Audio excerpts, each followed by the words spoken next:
I so strongly believe in education at the core that you really have to educate yourself so that way you can decipher what's great advice and what's bad advice. I just recently put one out that was about sunscreen. You have one group saying, don't wear sunscreen, it's all chemicals. You have another group that's saying, no, you need it to prevent skin cancer. And I went on and I just explained, well, they're both right, but these are the ingredients you need to look for. I think that's why if you really want to separate yourself in such a saturated industry, especially on social media, you really do have to know what you're talking about because people can sense bullshit. But that's when, as an esthetician, as a professional in the industry, really taking the time to do the research is so important now more than ever, so you can separate yourself apart from the industry. So my name is Jessica Bianculli, and I'm the owner and founder of Skin Bar New York. We've been in business now for 8.5 years.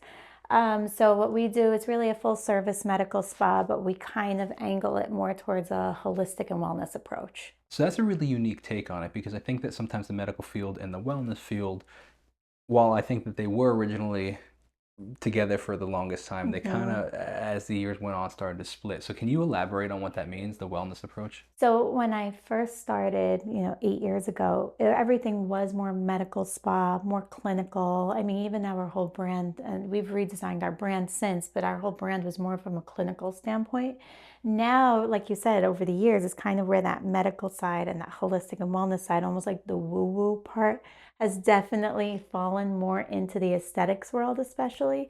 So we're still doing clinical or more medical treatments like microneedling, or we're doing heavy duty remodeling peels, which are kind of more medical based treatments, but where it's from a holistic angle, whereas the client is actually getting more of a deeper understanding as to, well, where the condition started, what's the core root of it, and how do we treat it internally as well as externally. What do you find are typically some of the most common root causes? Definitely gut is 100% the root cause for most of the issues. So a lot of times people are just so focused on the aesthetics of how they look, where they're not actually remembering that the skin is an organ, right? So the organ, it's an organ that's connected to all of the other systems in our body, and they're constantly communicating to each other. So they say the gut is like the second brain, which it kind of is, but a lot of times if you're dealing with issues like IBS or hormonal issues, those are definitely going to show up on your skin. So for a lot of my acne clients, even clients with heavy pigmentation, 9 out of 10 times it's always rooted in either a gut issue or a hormonal issue. So I heard this podcast months ago, probably not this point, almost a year ago, and it was an interview between these essentially like they were going to be doctors at one point, and one was, I think, one was a marketer. I think one was going to be a doctor and dropped out of medical school. And they talked about the fact that the part of the reason that they lost faith in the medical industry, and I'm not going super deep into all the Right, politics of it, right.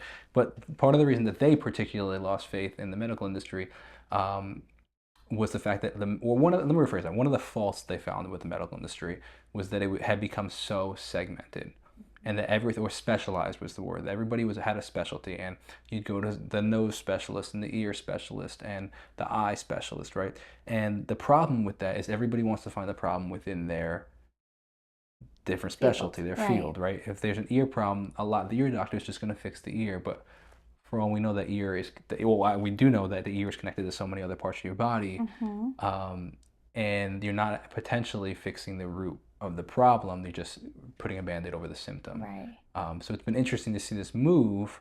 And I actually had this interview with the Wellness Stop out in Port Jefferson. I don't know if you're familiar with them as a business, but it was really interesting because she kind of had a very similar approach. It was a totally different business model. She was more of like a wellness shop, Okay. but it was the wellness, like a stop called the Wellness Stop, but it was a wellness shop that wanted to work hand in hand with the medical industry and say, hey, we're not saying you don't go to your doctor, but we're saying, hey, why don't you go to your doctor with this information that you now have, and then you'll be a lot more better to be able to be served from the doctor. I 100%. just found that really interesting. I mean, I kind of compare that to aesthetics, right, versus dermatology, where in dermatologists they're studying the conditions and how to treat those conditions using medicine, whereas with estheticians, you're treating the skin and the overall health of the skin as a whole. So I kind of feel like sometimes in dermatology, it gets lost in the shuffle as to what's really causing the condition. So why don't we treat the cause of it as opposed to just throwing retin-A's and antibiotics on top of it and then it's creating a band-aid. So that's why do have a lot of clients that after they've kind of failed or they just haven't had success with the medicines that they've been prescribed, then that's usually when we get them in our chair and then we completely do a full transformation. So talk to me about that. What's that process look like as a new client walks in? What is the first steps? I mean, the first that we're going through our advanced consultations are typically around an hour just to do the consult, and it's because we're going over lifestyle. So, what are they eating on a daily basis? What are their stress levels? Are they working outdoors? Are they working in the city where they're constantly involved with pollution? And what are your lifestyles? And then we have to kind of track back. So if they're telling me that they have issues with hormones, or after their pregnancy they started to notice a change, then that's when we can go in and really dial in on what the root cause of it is. And a lot of the times we're actually treating with variety of different treatments, but one of the treatments that I love is we're considered a DMK clinic. So with that line, I love working with them, been working with them since day one, and it's mostly because they're incorporating the circulatory and the lymphatic system into the treatments. So we're draining the lymph, we're increasing blood circulation to the skin, and then as we're doing that, we're also putting them on supplements like essential fatty acids because those are amazing for the skin, or we're discussing probiotics that they need to be on. If there's any type of liver issue, a lot of times we're going over supplements that they can take at home in conjunction while they're doing the treatments. So you said it was DM. DMK. What can you elaborate on what that is? Yeah, so it's a skincare line. So they're very well known now, but I mean the line has been around for over 40 years. And it was a biochemist and an Ayurvedic doctor who are the ones who are really creating the treatments and the product line, and everything is meant to work with the chemistry of the skin. I think a lot of what's out there right now is just treating topically. They're not really they're not working with the skin. So if you think of a skin cell, right, it has your cellular membrane there. If the lipid membrane on that cell is actually compromising anyway, it's going to be very easy for bacteria and pathogens just get into the cell, right?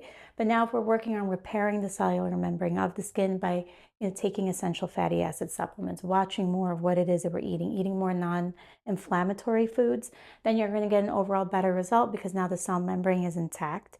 And now the cell will only allow it to bypass what it actually needs and what it chemically recognizes. So DMK creates the product lines in a way that it mimics the chemistry of the skin. Go down the whole science path. Yeah. So talk to me about the science path of where you learned this stuff. Like, do most estheticians learn this in school, They don't. talk to me about that Yeah. process. So I mean, the aesthetics program in New York, I feel they're just it's total baseline, and it's more concerned Surface level, about very, essentially. very surface level. So most of the experience is really when you're going to seminars and outside of school. So DMK is great that they offer a ton of education to their estheticians. So I got a lot of the education from that, but not only that, going to the conferences, taking laser courses myself, and just investing in myself. And that's kind of one thing for my team also. I'm telling them that you don't want to learn just what it is that I'm teaching you. You need to do your own research. You need to follow other doctors. You need to go to their seminars. And that's the only reason why I've learned so much of the science, because I really had a big interest in it. And I also want to be a place that offers results where, unfortunately, in the aesthetics industry, there are a lot of people out there, or there are a lot of, I don't want to say people, the aesthetics industry does have a lot where they almost try to profit on insecurities. So it's like, this latest device now is going to do this latest device is going to do that. And every 6 months, a med spa feels like they have to get the latest device when really it's just another tool that they're using to profit off of insecurities. Where it's like, okay, I want to understand, well, why does this device work? What is the technology? Why is that different from what's already out there? And 9 out of 10 times, a lot of these devices, they're just using the same technology. They're packaging it up and just marketing it as something new. It's fascinating. I am relatively versed in this industry just because I've done a lot of work in the industry, like with their photo and video work for with the business that I have, or just interviews that I've had. I've had a couple of these businesses on, so it's interesting just to hear how different you guys are. And I'm really curious more of the root of your interest in like what sparked this interest, because I'm assuming, did you start out with this interest of No, going down I this said I road? had So 30 careers before the age of 30. So I was in everything, kind of like you too, right? You're like a jack of all trades. So I was in 30 different careers before 30. I was always interested in beauty, but never thought I could make a career out of it. So I was involved in everything that they told you can make money in real estate and this and that. But at the end of the day, I always had a passion for health and wellness, working out since I'm 16, dragging my mom to the gym to just sign off on the paperwork so I could go to the gym. And then and I guess this can kind of, a lot of people who know me, they know my story that I wasn't in the healthiest marriage, let's say. And I always knew I wanted to start my own business, but I didn't have the most supportive partner. So it wasn't until I knew that I needed a way out that I was like, I'm just going to jump and do this. I was already working for plastic surgeons. I was working for other med spas. And I said, I'm just going to build a little studio for myself. If I can make some extra money. I already had my first daughter. So, and I was pregnant with my second. So I said, I'm just going to go ahead and build a little nest egg. So if things don't work out, I have something to fall on. But if they do, then great. So I was in a non-healthy relationship. A lot of that had to do with my own sense of self-worth, my own sense of confidence, that I put myself in that position to begin with. So I think the aesthetics industry, there are so many people who come to us with their own insecurities and their own lack of confidence. I wanted to be a place where people could feel better about themselves because I was looking for the same thing. It's fascinating, and it's really interesting how so many of our external experiences can influence, the internal workings of our Oh days, yeah. and then pursuing like a new career path, or taking us a leap of, you know, depending on the perspective we can choose to find I think often there's a silver lining that we can choose to find, and of course nobody wants. And I'm sorry that you had to experience Yeah. the unhealthy relationship, but the silver lining is that that was the push that you needed to now go. Oh yeah. So like it's so interesting how there could be a silver lining in any Oh, experience. and I think all of us have to have those experiences in order to be able to find this. I always say you can either stay buried or you can use that to take you to the next level. So now I'm grateful for it, 6 years later, because it's turned me into somebody who I'm proud of, and it turns me into a great example for my kids. I kind of work as hard as I do so that way I can make sure that my ceiling becomes their floor. And I can only do that as long as I continue to work on myself, and then the business and everything else prospers from there. Yeah. Now, talk to me a little bit more specifically about the interest that you had in the wellness side of it. So you mentioned like you always going to the gym and stuff, but now Hmm. were you always interested? Like, to be honest, I feel like my family has been very interested in this whole wellness Yeah. aspect of it. Like the way we've changed our diets, we've changed the kind of things we cook with. We've changed a lot with the Yeah. water filter system. But Me too. a lot of us have been like most. Like this is a newer wave that's catching on Right. with people. We've been doing this for years. Um, and even before that, before like even we were doing it, we were kind of still like people like, okay, you're being a little crazy, right? Right. Right. But even before us was the people that people were like, oh, those are the crunchy people like that, Hmm. right? That lasted for 20, 30 years. Nobody believed in anything they were saying until maybe 5, 10% that we were a part of maybe 10 years ago started to believe it. And now in the past 2 or 3 years, Now everybody's like, everybody's, wow, you were yeah, right. exactly. So what caught, like, what do you find? So my dad had a heart attack when I was in fifth grade, and he was the main breadwinner of the family. So it was, and he was like a bodybuilder. He was always exercising, but his diet was never the best. It wasn't bad, but he was always the first one to grab the worst snack or the brownie or the chocolate or whatever it was. So from that point, my mom started reading more labels. So then I started, and I think that kind of influenced the decision because I saw what could happen to a family, right? When the main person or whoever gets sick, then it's like, okay, now what, right? Just your health so much matters more than anything else. And I kind of saw that because of the decline in my father's health, we suffered financially as a family for so many years, and it was a domino effect from there. So I think that's really what kickstarted it. And I remember every time everybody hated going grocery shopping with me from when I was, everyone hated, why are you reading every ingredient? Why are you reading every label? But Yeah, I never wanted to be as an adult in that position. Is so I think that maybe it was more out of fear that I got interested into the wellness industry, but it worked. that's interesting. Right. So now the belief system that you have is relatively unique to this industry or in Hmm. this industry. Right. So I'm assuming that this is a internal culture that you have. How do you now express that externally to the culture of your team? Like Right. when onboarding new estheticians, how do you express this and make sure that they catch the vision that you have? So, um, well, first I have them come into the consultations with me so they can actually listen to the whole process. I think that's just much easier as opposed to just giving them a book or making them watch a video. It doesn't sync the same way. But then when they can hear the questions coming from the clients and then they can hear the response, and then I show them the videos and expose them to the library that we have full of training videos, then it starts to click. So, our onboarding process is I explained that from the very beginning that all of our treatments are meant to treat the core, and that when you're in the treatment room, you're not just doing a protocol blindly. You're really listening to what the client's concern is, addressing that concern, and then you're formulating kind of your own protocol together in order to best address what the actual root of this condition is. Yeah, it's fascinating. It's a totally unique uh, take on the industry. Yeah, I think so. And I think that's why we've been in business for as long as we have. A lot of our clients say they like when they come in, they feel like they're getting an educational course or biology course while we're there because we're not a fluffy place. Like we're not going to go there. We incorporate massage, yes, we incorporate the lymphatic, the gua sha, we do, but the main reason or the I guess the main initiative behind all of our treatments is well, what do we have to do to give you the best result? If it's anti-aging, like how do we start reversing that clock? What types of treatments?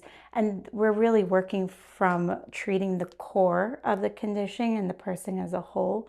So when clients, you're not going to come in and just get a relaxing treatment just because you're going to come in and we're talking to you throughout the treatment. I'm going to apply this mask because it has this ingredient and this is what it's doing.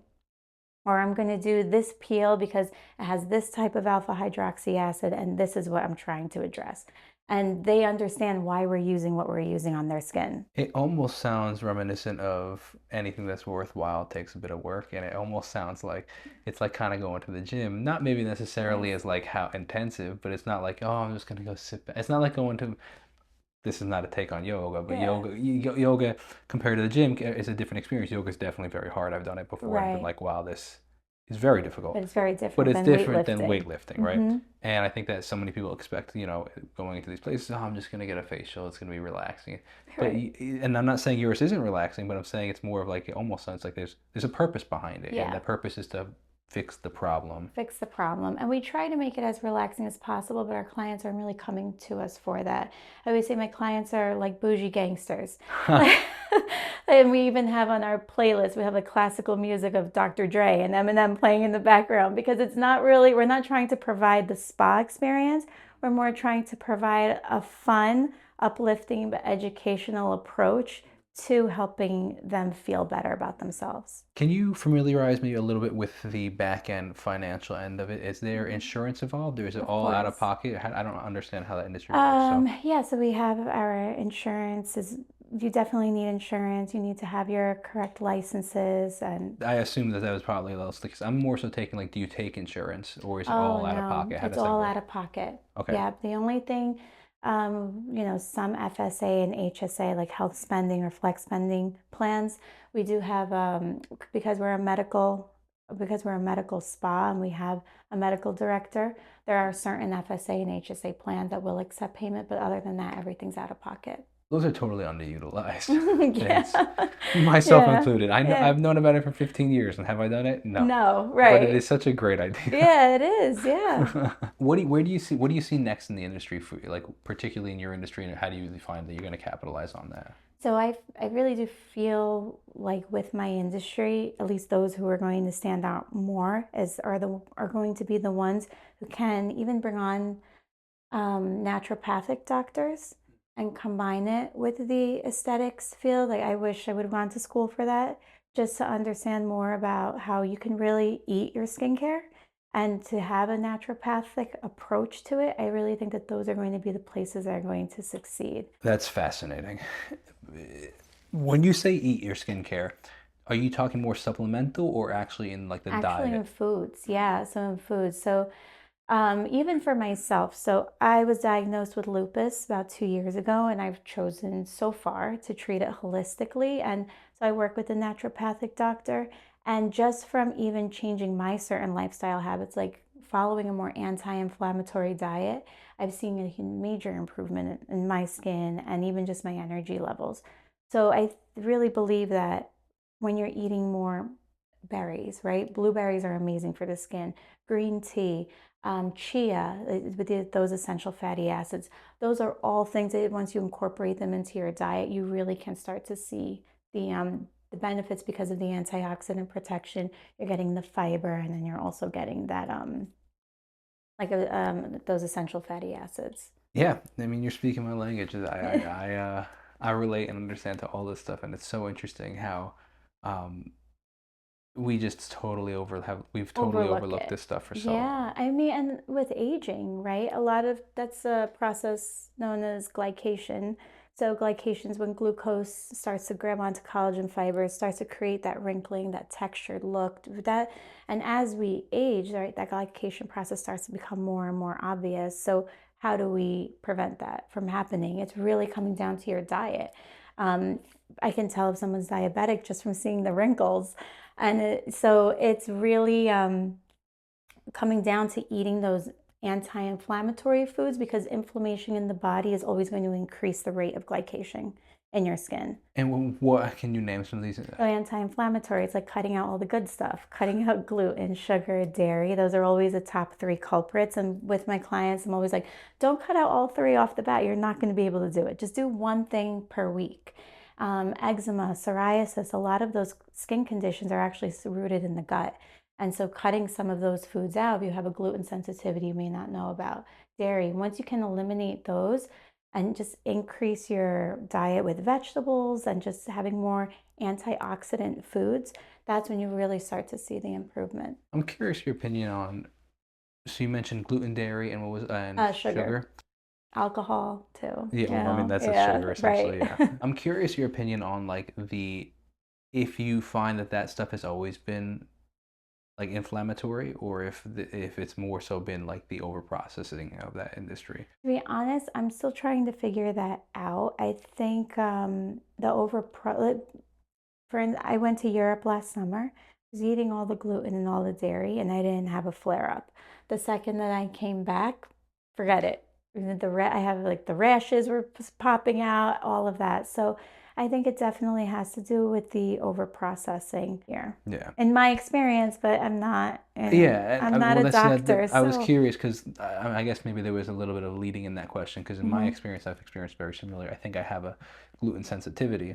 No, I'm not gluten free, but right, like I find that when I have processed carbs, it definitely doesn't sit well with me. right, Similarly to dairy. hmm, However, if I've switched to raw milk products and I've okay. switched to making my own sourdough, Oh, cool. and I Okay. have no issue with either of those. Oh, all And it's right. interesting. I don't know. I think that there's some sort of And part I of the think it might processing. also depend on the person Sure, of too. course. There. I mean, Yeah, that's it's the gonna biggest thing. I depend. think that Yeah, our culture as a whole wants to put a stereotype or put people into right. these categories, and there's so many different factors into Well, the every. thing is that the gluten especially affects the gut, and dairy affects and your gut. You have a lot of hormones, right? So everything that's produced in there.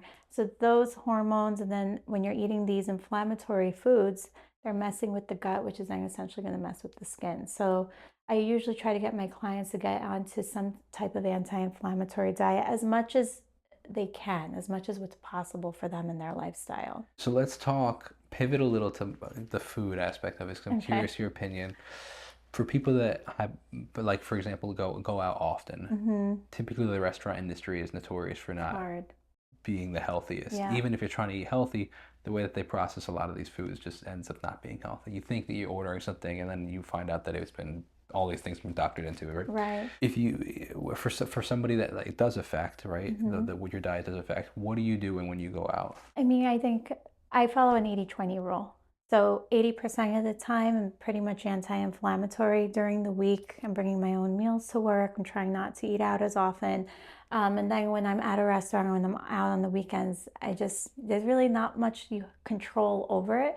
So the only thing you can control is your experience, right? So at least if you can just enjoy yourself and have a nice time while you're there, but you know that the rest of the week you're following clean. I think it's really hard, especially living here, to live 100%, you know, clean diet all the time. Yeah, I think that's a great perspective. Hmm. That's really interesting. Let's pivot back to the business side of things with Sure. when taking on employees, or I don't know, are they considered employees? Are they W-9, W-2? Employees. So are they so how what does that process look like just from the hiring aspect of it? Are they coming in as estheticians, and then are you there have an hourly rate, or is it per client? How does that aspect of it? So my estheticians get an hourly plus commission. So and that's dependent, and we have different commission structures based off of what it is that they're selling. And the reason why, because I want to keep everybody motivated to a degree, but I also want to make sure that if they're there doing a treatment, that they're getting something for it. So for instance, if they sold a package, last week, that client comes back in, they're still collecting their hourly, even though they already got a commission on the package. Just to keep that, I don't ever want an employee to feel like, well, I'm not going in because, I'm Mm, not getting anything for that this week, or just not to create that hostility. mm. If that makes sense. Yeah, very interesting. Hmm. What are you finding right now is the biggest, I don't know if you want to call it your biggest seller, I guess you could say. What is the largest need in your industry? It's dermaplaning and laser hair removal. So Tell me a little about dermaplaning. dermaplaning, that's our most popular treatment, most booked treatment, and we incorporate it into a lot of our other ones. But really, what you're doing is you're using a scalpel to remove the top layer of dead skin. Sounds a lot scarier than what it is. It's a deeper exfoliation, but you're able to remove the vellus hair. You're able to get a lot of that dead layer off. So then, when you're using the products that you're using, they're able to penetrate much deeper. The products that you're using at home or the products that you're Both, using there? both. So when you have that dead, like your skin cells will start off round and they kind of move up and then they start to flatten out. And now if you're older and you're not naturally having that skin fall off or kind of turn over as it's supposed to when you're younger, then it just starts getting almost like cement, right? Like one layer on top of the other. So with the dermaplaning, you're removing that dead layer. And now you have this newer, fresher, more vibrant skin, and you're able to infuse products on a deeper level and at home, but also in treatment. I'm rather curious to see what the skin looks like under my beard that I've had for 15 years Oh that hasn't yeah, been yeah, forget touched it. or touched, But you're young, so you're okay. It's probably just falling off naturally without Wow, you I have no noticing. idea. We'll find out, Yeah. I guess, one day. So we had spoken beforehand about the fact that you do a lot of coaching and you do training Trainings in the also, city, right. but also coaching of other estheticians. Can you Hmm. elaborate on that? Yeah, so about 2 years ago, I started doing medical device training, and then I'm training on the technology behind lasers like photofacials or hair removal mostly. I also train on radio frequency devices. So once I started training either new estheticians who were opening up offices or offices that had been open, but they just wanted their staff trained.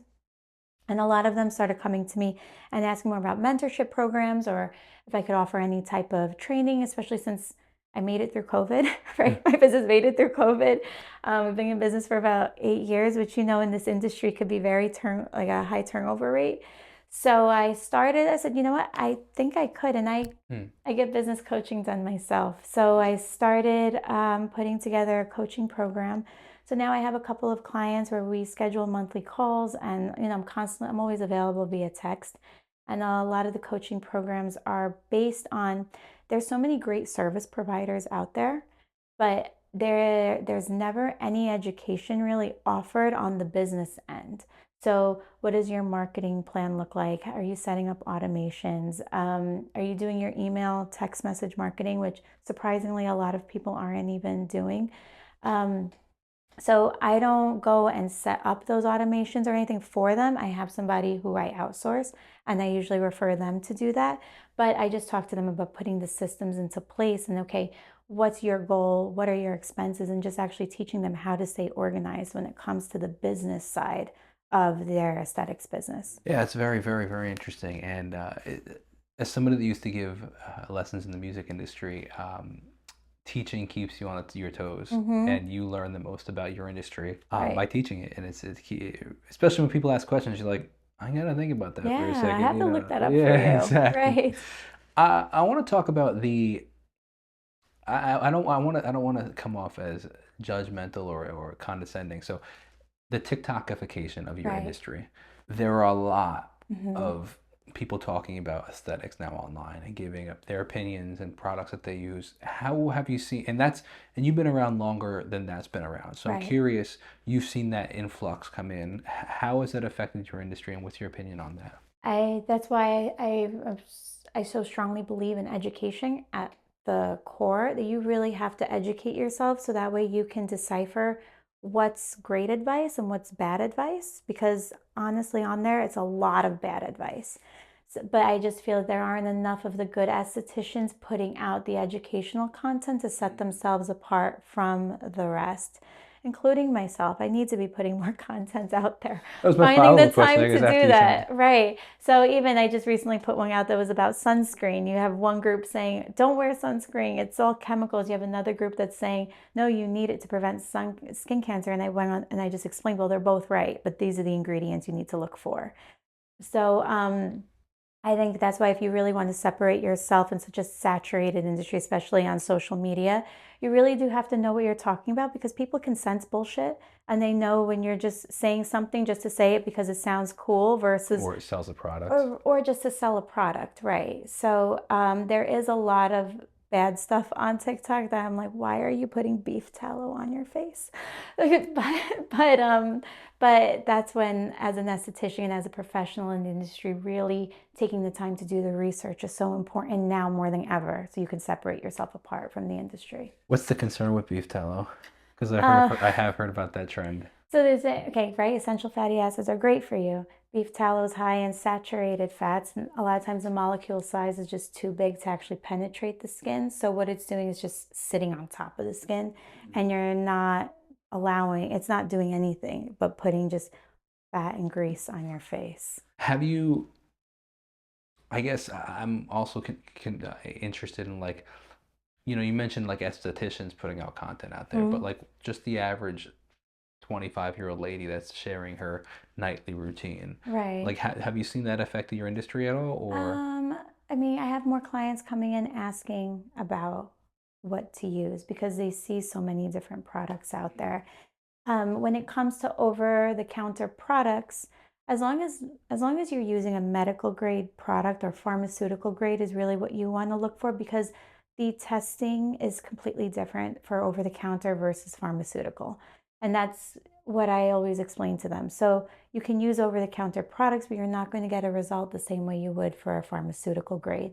The reason is because 99% of the ingredients need to be considered active enough to stimulate a change in the DNA of the skin in order for it to have that pharmaceutical grade recognition. Over the counter products, legally, because they're so heavily FDA regulated, they're only putting the tiniest percentage of an ingredient that's not actually able to stimulate any type of change. Where do you find the pharmaceutical grade? So there are a lot of great brands out there. DMK is one of them, and I'm a big fan of theirs. There's Skin Better, IS Clinical, SkinCeuticals.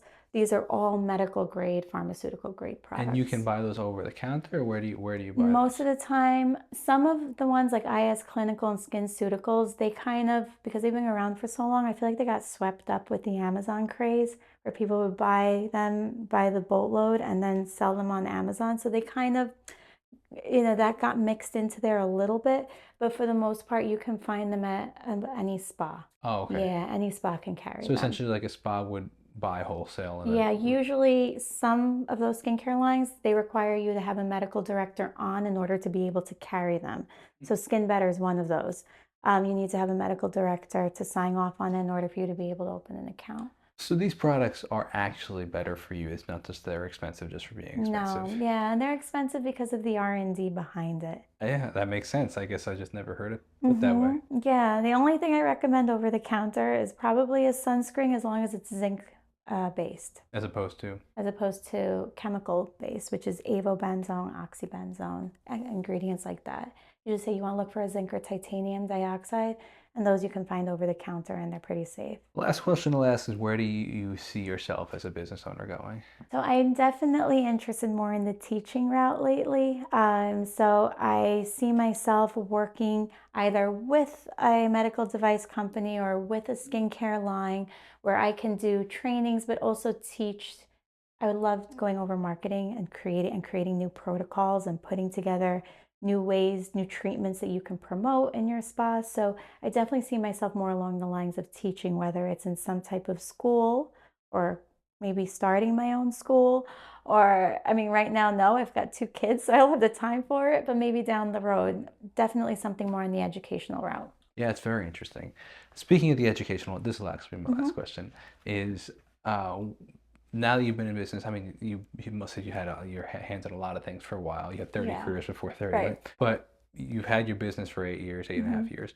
What is one thing you know now that you wish you knew when you first started out? Definitely understanding the importance of automating a lot of your processes, which I wish I would have done that years ago. Having a system where you have access to all of your communications in one platform. Sometimes you, like if someone messages you on your Google page and then your Facebook page and then your Instagram page, it can be very difficult to keep track. So I was able to get a software that allows me to keep good control over my CRM, right? Your customer relations management. Mm. The other thing is that you investing in the advertising and marketing. I think when a lot of people are starting out, they're like, well, I don't have the money for that right now, or I don't have the money. Instead of buying the new device, invest in the advertising and the Mm. marketing.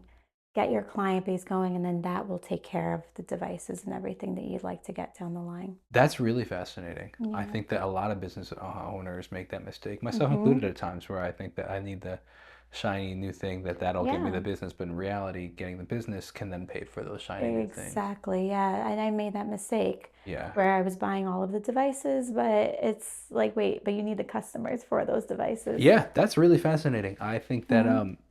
I think a lot of people can think about that and benefit from that idea. Yeah. So Yeah. Definitely. it has been an absolute pleasure. Thank you Yeah. so much for taking the So time. nice to It meet you. really, yeah, Yeah. Thank you for having me. This was great. yeah, it's my pleasure. So, for those that are interested in this industry, definitely reach out. Definitely check out her business and her location. Where are you guys located? Is it one Where, location or is it multiple? so we just moved. Okay. We were in the Atrium building, but now we're at a JC Salon. Okay. So we're right on Jericho Turnpike in Dix Hills. Well, there you go. So Hmm. reach out to them, just follow them on Instagram. If you are interested in coming on the podcast or know anybody you think might be a good fit, please consider reaching out, and we'll see you in the next All episode. right. It was an Sounds absolute good. pleasure.